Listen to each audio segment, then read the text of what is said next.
वालेकुम। तो आज का जो हमारा टॉपिक है वो है टाइपोग्राफी पे।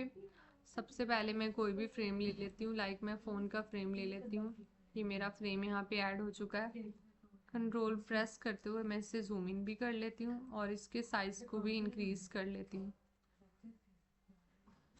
एक्सपेंड कर लिया मैंने। और जो हमारा टॉपिक है वो आज का है टाइपोग्राफी पे। यहाँ मैं लिख लेती हूँ टाइपो, कमेंट हम इससे कर लेते हैं, टाइपोग्राफी।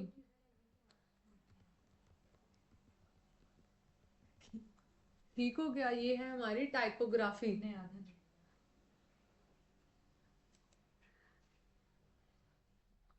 मैं लाइक कोई भी यहाँ पे टेक्स्ट लिख लेती हूँ।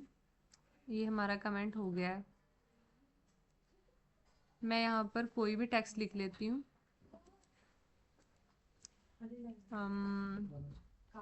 This is UI UX class. ठीक है, अब ये मैंने लिख लिया है और अब मैं मूव टूल का यूज करती हूँ।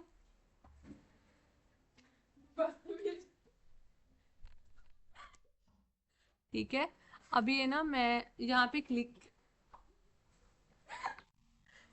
करती हूँ तो मेरे पास ना ये सारा यहाँ पे ना इस क्लास की लाइक इस टाइपोग्राफी की ना प्रॉपर्टीज शो हो रही हैं। ये अलाइनमेंट है, यानी कि पोजीशन है। मैं चाहूँ तो इस टेक्स्ट को लेफ्ट में कर सकती हूँ, मैं इसे सेंटर में, और यहाँ से मैं इसे राइट में। इसी तरह मैं इसे एट राइट कॉर्नर में कर सकती हूँ मैं इसे, और लास्ट में मैं इसे बॉटम में कर लेती हूँ। ठीक है, अब ये मैंने कर लिया है। इसके अलावा हम इसकी पोजीशन को देख लेते हैं, like X wise. X mean ये horizontal and Y mean vertical, कि इसकी हॉरिजेंटल और वर्टिकल क्या पोजीशन है। ये आपको शो भी हो रहा होगा। पोजीशन 131, एक्स वाइज इसकी 131 है, और जो वाई वाइज यानी कि वर्टिकल है वो कितनी है, 159 है। हम इस टेक्स्ट को रोटेट भी कर सकते हैं, नंबर ऐड करके भी हम इसे रोटेट कर सकते हैं, और हम यहाँ से अपने कर्सर की हेल्प से भी इसको, ये देखें, जिस एंगल में चाहें रोटेट कर सकते हैं। पॉजिटिव भी कर सकते हैं, हम इसे नेगेटिव भी कर सकते हैं। ठीक है, फिलहाल मैं इसको 0 कर देती हूँ। इसके बाद लेआउट की बात कर लेते हैं कि ये जो हमारा टेक्स्ट है ये किस लेआउट में लिखा जाएगा। Like left to right, top to bottom, और राइट टू लेफ्ट। इसको मैं सेलेक्ट, ये देखें, अब ये मैं इसको जैसे एक्सपेंड करती जाऊंगी तो ये क्या होगा, ये इसकी रीसाइजिंग हो रही है, लेआउट चेंज हो रहा है। और अपेरेंस में हम ओपेसिटी की बात करें, लाइक जो हमें टेक्स्ट नज़र आ रहा है ना वो किस हद तक नज़र आना चाहिए, क्लियर, यानी कि जो ट्रांसपेरेंसी है, जितना वो ट्रांसपेरेंट है उसकी बात करें। मैं 50 को करूँगी enter, so you can see कि इसका कलर चेंज हो चुका है। तो मैं इसे 100 अगेन कर देती हूँ कि ये हमें क्लियरली नज़र आ सके। फिर टाइपोग्राफी की बात करते हैं तो इसमें हमारे पास आ जाते हैं डिफरेंट फ़ॉन्ट्स। हम किसी भी तरह का फ़ॉन्ट लिख सकते हैं। फ़िलहाल इसको एंटर ही रहने देते हैं फ़ॉन्ट को। और ये हमारे पास इसकी कैटेगरीज आ जाती हैं कि हमने इसको थिन करना है, extra light, regular, medium, bold, extra bold, black, और यहाँ पे इटालियन में भी आ जाता है। फिलहाल हम इसको रख देते हैं रेड, सेमी बोल्ड कर देते हैं। यहाँ से हम साइज़ चेंज कर सकते हैं, लेकिन अब ये जो साइज़ है ना इसमें एक इशू आ रहा है कि हम अगर अपनी मर्ज़ी का, मैं 18 करना चाहूँ, 18 यहाँ पे नहीं है, तो हम इस इशू को यहाँ से सॉल्व कर सकते हैं 18 राइट करके। ठीक हो गया। अब इसके बाद है इसकी हाइट कितनी है। फिलहाल ये ऑटो है, मैं अगर यहाँ पे लिख दूँ 18, तो ये जो इसकी हाइट है ना इस ब्लॉक के अंदर वो चेंज हो जाएगी। तो मैं इसको ऑटो ही रहने देती हूँ। ठीक है, और अब ये जो लेटर्स लिखे हैं ना इनकी स्पेसिंग भी करनी होती है। तो स्पेसिंग में मैं इसको कर देती हूँ, लाइक अगर मैं 10 करूँ तो आप देखें कि ये लेटर्स जो लिखे हुए हैं ना इनमें स्पेस आ गई है। 10 की जगह मैं 50 कर दूँ तो बहुत ज़्यादा स्पेस आ जाएगी। अब ये देखें, ये जो हमारा टेक्स्ट है ना ये हमारे फ्रेम से बाहर चला गया। हम अपने फ्रेम को एक्सपेंड कर सकते हैं ताकि हमारा टेक्स्ट हमें नज़र आ जाए। सॉरी,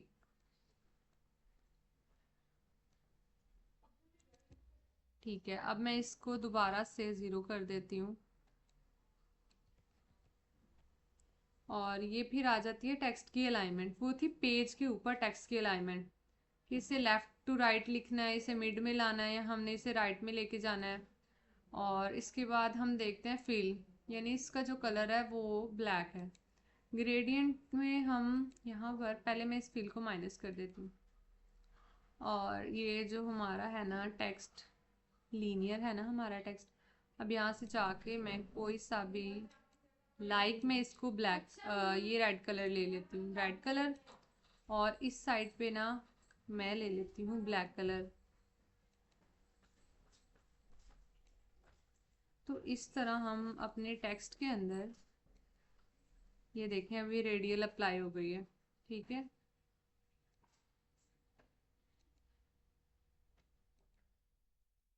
फिलहाल लीनियर रहने देते हैं। यहाँ से कलर ब्लैक है, यहाँ से रेड है, तो ये हमारा यहाँ पे ग्रेडियंट यूज हो जाता है। बाकी ग्रेडियंट का हमने लास्ट लेक्चर में भी पढ़ा था। अब इसको मैं कंट्रोल डी कर देती हूँ, इसको मैंने डुप्लीकेट कर दिया है। अब मैं कोई सा भी यहाँ पे ये सिग्नेचर वाला आ जाएगा टेक्स्ट, इसका मैं कलर चेंज कर देती हूँ सिंपल। हम इसका कलर कर देते हैं, ये कर देते हैं, और हम इसमें से रिमूव करके सिंपल फील लेते हैं, ये कलर कर देते हैं। और इसको अगर हम चाहें तो बोल्ड भी कर सकते हैं। अच्छा, इंस्पिरेशन में ना देखें, जिस तरह का आपका फ़ॉन्ट होगा ना उस तरह की आपके पास ना कैटेगरीज आएंगी। इसको मैं अगेन कंट्रोल डी करती हूँ और अब मैं इस टेक्स्ट को भी चेंज कर सकती हूँ, ठीक है। मैं कोई इस तरह का टेक्स्ट ले सकती हूँ। अच्छा, इसके बाद हम देख लेते हैं फ़ॉन्ट की फैमिलीज होती हैं हमारे पास, सैरिफ एंड सीरियल।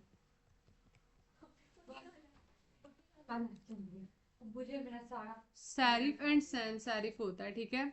सैरिफ जो हमारे होते हैं ना उसमें हमारे ना कॉर्नर नहीं होते, और जो हमारे पास सैन सैरिफ होते हैं, ये देखें सैरिफ में हमारे कॉर्नर होते हैं, सॉरी।